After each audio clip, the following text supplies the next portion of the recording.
Welcome to Shorty SuperCoach, and today we're going to tackle the slight forward line dilemma that most coaches are having with this sort of lower end premium option that we've got. We've got quite a few. Toby, Greene, Aaron Hall, Sam Gray are all players we're considering. A lot of coaches have one lock and load premium in their forward line and then are filtering some of these players through the rest of their top forward line positions. Of course, Bernal ruled out for round one. Deledio also ruled out for round one. So there's quite a few options getting ruled out for us. Now, do you want to start all three? Should you start just one? It's a real question. Should you start any? Are any going to jump up and be actual premiums? Because of that price, that's what they have to do. I'm going to hit you with some numbers first, the numbers that I think matter from the NAB Challenge scores. We'll start from the most expensive one, Sammy Gray. He's at 480,000. His NAB Challenge, he played 3 games. 22.7 disposals averaged, 10 of those contested. He averaged 4 tackles a game, 5.3 clearances, and 96.7 in SuperCoach. Bear in mind, in game 2, I think it was, he only played about 60% game time, and that was where he scored an 80. So, still very impressive. I've liked his numbers quite a lot through the NAB Challenge. Toby Greene at 446,900.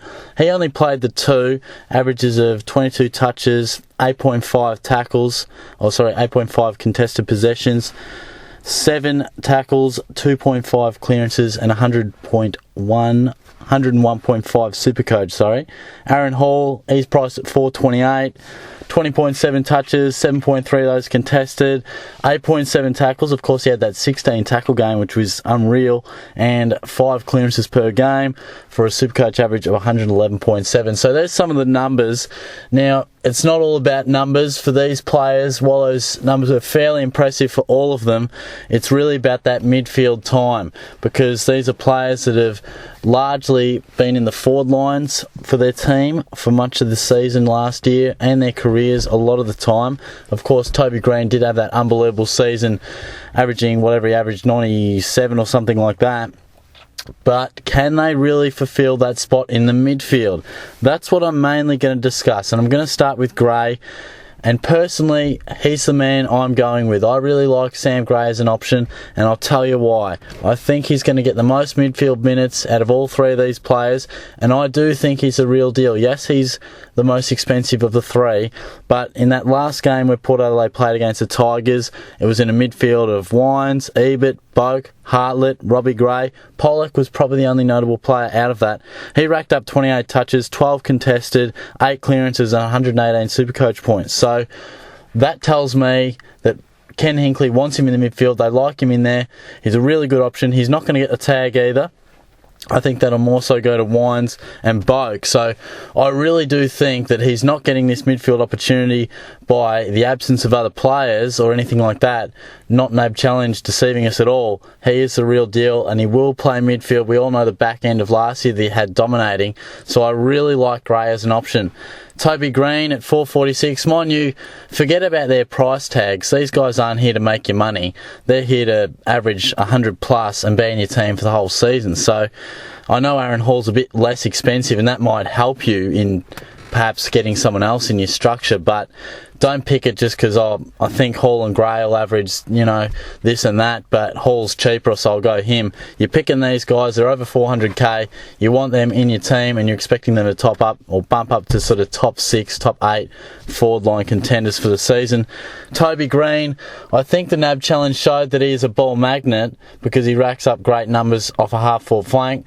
I think he'll rotate through the midfield, but I don't see him getting that absolute midfield role. There's such a wealth of GWS midfielders that he is just quite a way down the pecking order, really. And I think a guy like Steele is also coming up into the category of taking a spot off someone like Greene in that real midfield cog. I know he's impressive. Greene, he had 20 and 24 touches. He didn't have many clearances. That was one number that stood out for me. And watching some of his games, he really did start on that high half forward. He works into the game quite well. He's good in traffic and things like that. So he does find the ball, and he will find the ball. But I'm probably seeing perhaps a 90 average, maybe 91, 92, which is not too bad, but I don't see him getting back to that 100 plus mark if that role stays the same. You never know with injuries and things like that. But I want a player who's going to play some serious midfield time. And I think Greene will have some big games, he really will. But I can't see that level of consistency that he could get if he was playing midfield. That's my real concern with him. From the NAB Challenge, I wanted to see two things: good form and plenty of centre bounce attendances. He had reasonable attendance in the middle, but bear in mind that wasn't a full GWS midfield at times, and he did play fairly well, but it didn't do enough for me. So I was off Greene a few weeks ago. Aaron Hall is probably the other one that a lot of people are considering, and I've seen him in a stack of teams. So he dominated at times. He's really playing some great footy. 29 touches in that last game, along with 5 tackles, 5 clearances, 9 contested possessions. To be honest, of these three, for me it's Hall versus Gray. And I think of those two, Gray's slightly more inside, where Hall's more outside, but can win it on the middle, in the middle I should say. Tackles very hard as well, perhaps a better tackler than Gray. My only concern with Hall is the fact that the Gold Coast Suns haven't really had a full midfield for some time. He hasn't played any NAB Challenge games with Ablett or Prestia. They look as though they'll be back for round 1. Ablett certainly will be. Prestia, if he's not in round 1, he will definitely be round 2 or 3. And Swallow and O'Meara, yes, they're going to have extended periods on the sidelines, but they will be back at some point. And as I said, you're picking these guys to be in your team for the whole year. These are premium picks. Now, if O'Meara or something comes back in round 8, all of a sudden that takes a bit of time away from Hall. So, look, I must say, Hall has been extremely impressive. He's been fantastic. And just because another Gold Coast Suns midfielder comes back doesn't mean he's going to get dished to the side, because his form is irresistible. But what I will say, it'll have to be shared. And good form or not, Ablett and Prestia are going to be better players than him, and they're going to get more midfield time. So that's my real concern for him, is these numbers are great, but are they slightly weighted because he's had more opportunity through that midfield, through that NAB Challenge in the back end of last year? I think he's going to average solid numbers, no doubt. But when picking these players, you got to try and find the aspects of their game and scoring that won't change, and we know for sure we can bank on that. And a lot of times that can be looked at on the lineup. And of these three players, Sam Gray has shown the best midfield minutes of all three, with full midfields from their respective teams, and they've had relatively similar numbers. Of course, Hall 111 SuperCoach, Greene 101, Sammy Gray 96.7 there. Of course, he had that 60% game time in one of the NAB challenges. So, look, if you want me to rank them, I'm going Gray, Hall, Greene. I think you could almost say it's based on the midfield minutes, yes, but I do like the contested aspect that Gray has as well. I think Hall's not more outside, because I know he can win that inside footy, but he likes to get off the pack, get a handball receive as well. Will that affect his scoring? Will that help him with Ablett or Prestia being in the team? That's a question you might raise as well. But look, for me, you're picking them to be premiums. I like Sam Gray.